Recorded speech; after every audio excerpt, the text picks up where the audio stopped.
the app is pretty much done, which is wonderful news.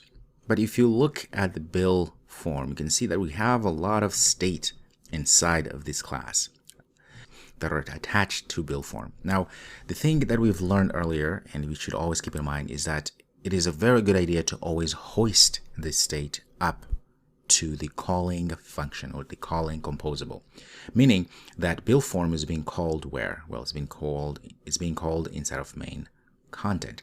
We should hoist some of the state to main content. And again, understand that sometimes that may not be possible depending on the structure of your code, but that's okay. But this is something that you should always keep in mind. So let's see if we can hoist some of these values or some of these states. So the first thing I'm going to do, notice our bill form here, we have modified, which we haven't used, a default argument here to say that if something is passed, that's fine. If not, we're just going to pass a default one. This is what it means. Okay. And then we're passing our own value change. That's the reason why we're able to do this, right? This was just for testing purposes. We can pass the bill and do all sort of things. But we want to be able to hoist some of the state to put inside of our main content, because this is the composable that's calling our bill form. So it's just to separate or to make this bill form relatively stateless. We're not going to be able to do fully stateless, but at least relatively stateless. Okay, let's hoist some of these guys. So what I'm going to do is I'm going to pass a few parameters or arguments here. So I'm going to say first one is going to be range. It's going to be an int range. I'm going to set it to between 1 and 100. So what I'm doing here is that we're going to use this range in a second here. What are we doing here? I'm saying I want to create a range which is going to be used in our slider here. So it's going to be between 1 and 100. This is how we do it in Kotlin. All right, so the next thing we are going to pass is going to be the split by state. And since I'm going to be passing it as a state, which means we'll have to create it somewhere, right? The calling function. I'm going to say mutable. I'm going to pass the type. So I'm going to say mutable state such. And I need to say the type that it's expecting inside of these angle brackets. So the type is going to be int as such. Very good. The next is going to be tip amount state. It's going to be the same thing, mutable state. In this case, it's going to be a double. Okay.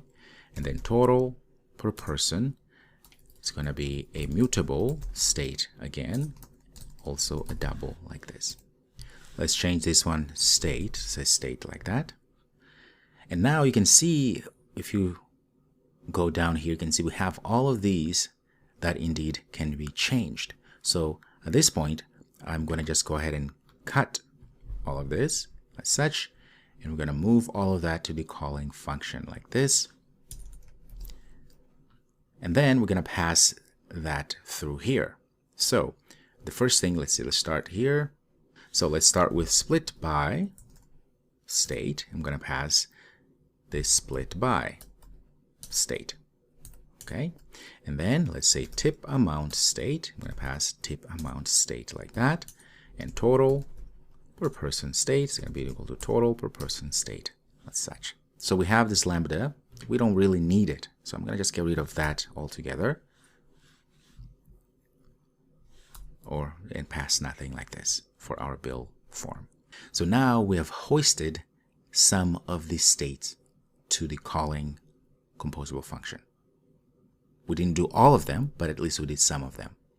Now you see the range is not being used. This is, of course, optional in that if you go back to our bill form, in our range here, if you don't pass anything, we have a default value, which is 100 or 1 to 100. Of course, if you want to make this even more, so I can say something like this range, and I can say range like that. So it's going to go ahead and then get the start and ending inclusive like that. So it doesn't matter, either way would work. I could just comment this out and then not pass anything. And what you can do, of course, is whenever we call bill form for a range, you can just go ahead and pass that, or different numbers, whatever range you want. So this modifier here that we're passing also, that will be used, it's being used here. So I can just change that to pass our modifier. That way, if for some reason, whenever we call build form, we know we're always going to use this modifier that's passed. If nothing is passed, of course, it's just going to pass a default modifier.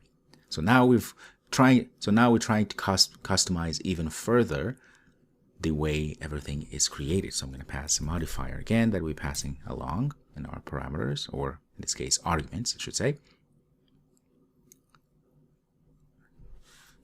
Pass a modifier there.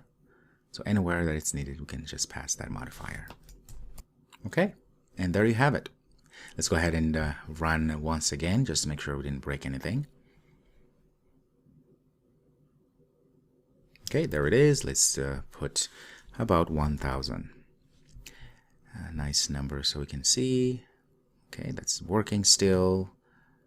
If you go ahead and say 50%, that's $500 each person. Okay, if we say that there were only 2 people, just 1 person, of course it's going to be $1,500. And tip, if the tip is 500, which means 50% of the bill amount. All right, so everything is working great. So we've done a lot of work here, and most importantly, we were able to hoist some of the states from build form to its calling function, composable function there. Okay, not all of them, but at least some of them. Okay, very good, ladies and gentlemen. What I would like you to do, of course, is to go and maybe practice by creating different calculators. So you can go online and look for other calculators, or maybe there is a calculator that you always wanted to create. Now you've learned at least how to put together a user interface. You've learned how to use state. You learn how to really put together all of these little pieces and make your application work dynamically, as you can see here. So, and one thing to notice is that we are driving the entire calculations solely through the inputs that we're getting. The data, the input that we're adding into the app through the widgets, right? Through the composable functions.